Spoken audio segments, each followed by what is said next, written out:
Intrusion violente, c'est le mot qu'a utilisé la directrice de l'hôpital. Attaque, c'est celui qui m'est venu après avoir entendu le récit ému des personnels. Retenez le terme que vous voudrez. Mais j'entends le reproche qui m'est fait d'avoir utilisé le mot attaque. Je souhaite qu'aucune polémique n'existe sur ce sujet. Et en le voyant l'être, je me dis que le voyant naître, je n'aurais pas dû l'employer.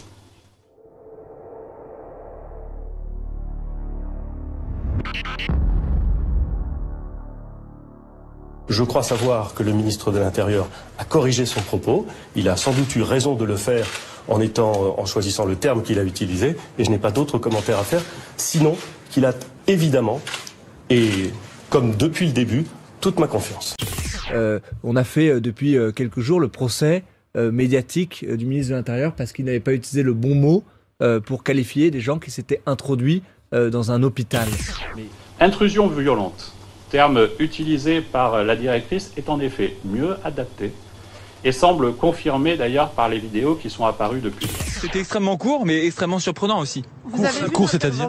Ça a duré environ 2-3 minutes. Vous avez vu l'intervention des forces de l'ordre? Oui, avec la porte vitrée on voyait l'intervention. C'était plutôt calme. Oui, ça s'est passé dans le calme, il n'y avait pas de débordement en tout cas. On nous a parlé de matériel dérobé, comment ça peut se faire puisque les portes étaient fermées? Non, il n'y avait pas de matériel dérobé à mon sens. Il n'y a pas eu d'intrusion? Non, pas d'intrusion, non. Comment vous vous sentez, vous, là? Bah écoutez, très bien. Désolé de quitter la poésie de Paul Valéry. Je voulais demander à M. Debré, en tant que spécialiste du média aussi, avec ses cahiers de la médiologie, j'aimerais savoir ce qu'il pense en fait de l'émergence comme source d'information des réseaux sociaux. Et le développement récent de l'actualité nous montre que pour ce qui est de la propagation des fake news, il y a eu une forme d'inversion sur l'histoire de la Pitié-Salpêtrière. Et on voit bien que les réseaux sociaux ne sont pas uniquement des machines à propager des fake news. Et voilà, France Inter a pris sa part dans la propagation de la fake news de la Pitié-Salpêtrière, par exemple. Alors, je peux pas vous laisser dire ça, Nicolas, mais ce serait trop long de vous l'expliquer, donc je vous laisse finir. Et puis surtout, l'épisode de l'hôpital de la Pitié-Salpêtrière, effectivement, près duquel un CRS toulousain, un capitaine, a reçu un pavé dans la tête. Il a été transporté aux urgences, juste à côté donc, et c'est justement dans cet hôpital de la Pitié-Salpêtrière qu'un groupe d'une quarantaine d'individus s'est infiltré par l'entrée du Crous, la cafétéria universitaire. Il y a eu pas mal de dégradation, mais bien plus grave, selon le patron des hôpitaux parisiens, Martin Hirsch. Ces manifestants ont effectivement tenté d'attaquer le service de réanimation de l'hôpital avant d'être finalement tous interpellés par la police. On ne sait pas encore s'il y a un lien avec la présence du CRS qui avait reçu un pavé un peu plus tôt dans l'après-midi dans la tête. Les médias sont extrêmement coupables, car à 2h32, 2h31 du matin, il y a une dépêche AFP qui va nourrir certains sites internet du Monde et de Libération, fort heureusement à 7h30 du matin le 2, qui contestent déjà, s'appuyant sur les vidéos qu'on diffuse, des premiers témoignages, etc., en disant il n'y a pas eu d'attaque, c'est pas ce qui s'est passé, c'est pas vrai. Pourquoi, quand vous me dites c'est peut-être une connerie, c'est dégueulasse. C'est une déclaration qui est dégueulasse, parce que ça veut dire qu'on abuse du peuple en disant il y a des gens qui ont attaqué un service de réanimation. Vous vous rendez compte ce que ça veut dire? Il a déformé la réalité, dit Benoît Hamon. Oui, c'est vrai, il a un peu déformé la réalité pour faire de la politique. Exactement comme Jean-Luc Mélenchon. Quand Jean-Luc Mélenchon avait dit, parce qu'il y avait des soldats postés devant les bâtiments pour les protéger, attention, ils vont tirer dans la foule, je demande aux soldats de ne pas obéir aux ordres, de ne pas tirer sur les manifestants. Là aussi, il y avait eu déformation de la réalité. Est-ce que finalement, faire de la politique, ça n'est pas toujours un peu ou beaucoup déformer la réalité?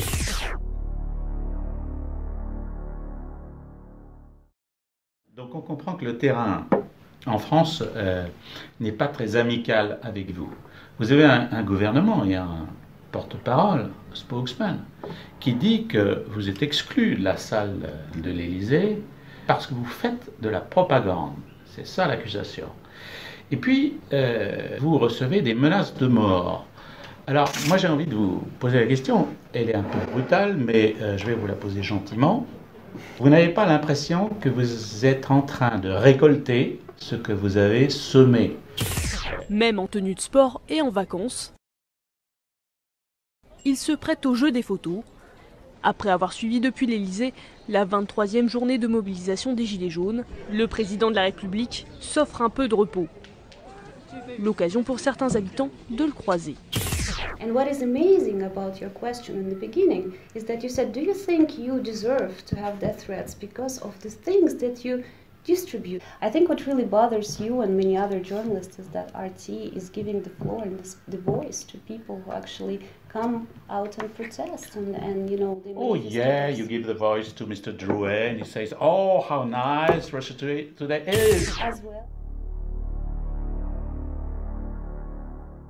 Oui, ça s'est passé il y a quelques minutes, juste derrière moi. Une dizaine de gilets jaunes a réussi à pénétrer dans la salle et à interpeller la candidate, les candidats et le Premier ministre présent ici, provoquant un léger brouhaha avant d'être évacués de la salle. C'est donc compliqué pour la liste de la majorité de tenir des meetings complètement calmes. Nous n'avons jamais dit que ce serait facile. Je vous rappelle que nous partons d'une situation où aujourd'hui, le premier parti de France au Parlement européen, c'est le Rassemblement national. C'est face à ça que nous sommes, c'est ça que nous voulons combattre. Madame Le Pen, voilà. Non, là, ça vous devient... avez hérité de votre c'est père pas au niveau, là. On un revient. nom, Bon. pas Bref. moi. Vous avez Donc... un nom dont il avait fait une marque, pas moi. Vous avez hérité de votre père un parti. Oui. Donc vous avez fait une rente. Bien sûr, pas sûr. moi. Bien Alors sûr. moi, c'est vrai que je me suis élevée par l'école Oui, et j'en ai pas honte. Selon une légende, un vieux chef avait décidé de jeter son bâton de marche tout rongé et courbé. Mais le bâton revint vers lui. Agacé, le chef le relança de nouveau et le bâton revint une fois de plus. Ça, c'est pour la légende. Eh bien, d'après Mediapart, vous l'avez dit, Nathalie Loiseau, la tête de liste de La République En Marche aux élections européennes s'est donc présentée à des élections étudiantes sur une liste d'extrême droite. Reprenons, c'était en 1984. Nathalie Loiseau a alors 20 ans. Elle s'appelle encore Nathalie du Coulombier. C'est son nom de jeune fille. Hier, au mémorial de Caen, Nathalie Loiseau a promis un blitzkrieg pour relancer sa campagne aux européennes. Blitzkrieg, c'est un terme qui fait référence à la guerre éclair de l'Allemagne nazie. Nathalie Loiseau a précisé qu'elle voulait, je cite, un blitzkrieg positif, car nous sommes là pour proposer et non pour bombarder. Le champ lexical nazi passe très mal dans un contexte de commémoration du 8 mai, surtout que la candidate n'en est pas à sa première polémique pendant sa campagne. Le premier parti de France au Parlement européen, c'est le Rassemblement national. C'est face à ça que nous sommes, c'est ça que nous voulons combattre, pas pour arriver les premiers, pour être les premiers, mais pour que enfin la France retrouve une voix qu'elle a perdue au Parlement européen. Vous êtes favorable, vous, à ce que la France perde un peu sa souveraineté pour céder sa souveraineté à l'Union européenne. Oui. J'imagine que c'est pareil pour la bombe nucléaire, pour la défense européenne. Ma question, elle est simple. Est-ce que vous êtes député LREM aujourd'hui, est-ce que c'est une position d'En Marche, d'Emmanuel Macron aujourd'hui en vue des élections européennes, ou est-ce que c'est une position personnelle? Alors, le fait de transférer une grande partie de la souveraineté nationale au niveau européen, c'est le cœur de ce qu'on proposera aux élections européennes. Ça, c'est très clair. C'est donc compliqué pour la liste de la majorité de tenir des meetings complètement calmes. Compliqué également ce début de campagne pour Nathalie Loiseau. Donc l'idée avec le meeting ce soir et ses soutiens de 4 ministres présents, dont le Premier ministre, c'est bien sûr de relancer cette campagne car elle bat un peu de l'aile.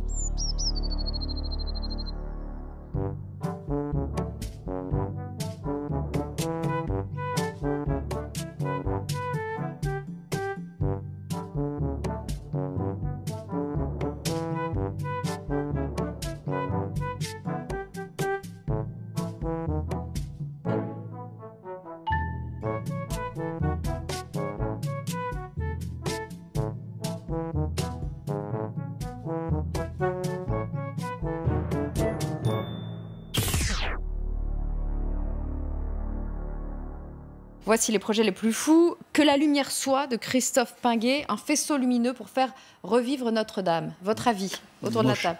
Projet 2, tout en vitrail du Brésilien Alexandre Fantosi, un toit et une flèche complètement recouverts de vitraux dans les tons rouges. Trop kitsch.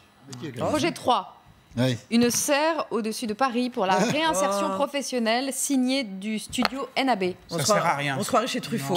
J'ai reçu pas mal de commentaires qui me disaient que l'art contemporain c'était du caca. Mais vous croyez pas si bien dire parce qu'aujourd'hui, vous l'avez vu dans le titre, on va s'atteler au caca contemporain. Ce sont des cacas que vous pouvez voir dans des musées ou dans des galeries. Et surtout... Projet 4, un peu provocateur, remplacé, qui a été construit à l'origine parce qu'il s'est passé lors de l'incendie. L'idée vient d'un designer français, Mathieu Lehanner, une flamme permanente monumentale, recouverte de feuilles dorées, je cite, un moyen de capturer la catastrophe et de la transformer en beauté en transformant l'éphémère en permanence.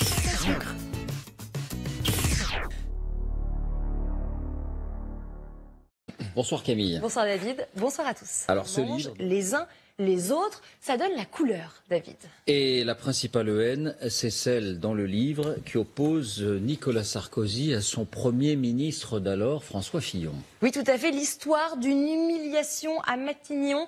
François Fillon humilié notamment par les conseillers du président. Tout d'abord, comme Henri Guénaud qui dit ceci à son sujet.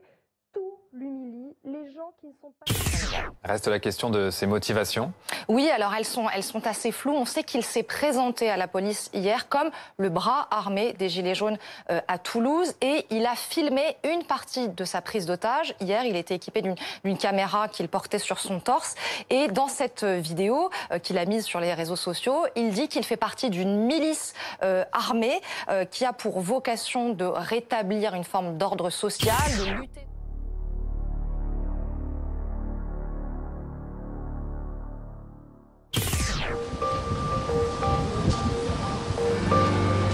Je veux me souvenir, mais je voudrais que les jeunes aussi puissent avoir en mémoire que la liberté a été supprimée en France. Quand on voit ça, ça ne donne pas envie aux jeunes de venir. Hein. Moi, je vous le dis. Alors les gilets jaunes, c'est ça, je veux bien. On est contrôlé, ça va. C'est pas la peine d'enregistrer. Je vois pas pourquoi on empêcherait des citoyens d'aller commémorer le 8 mai. Enfin, même si on porte un gilet jaune, on reste quand même citoyen.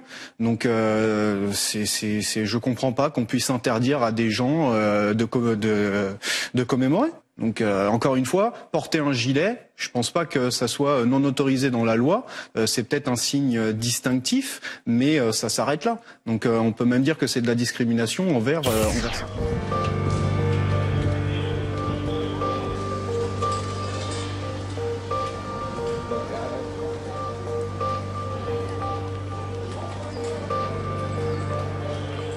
Quoi de mieux pour remobiliser ses troupes que d'apparaître aujourd'hui en chef de la nation, à nouveau avec cette hauteur que la cérémonie va lui imposer. Ça lui permet d'avoir les deux faces, Emmanuel Macron, celle de l'homme politique et celle du président de tous les Français. Alors...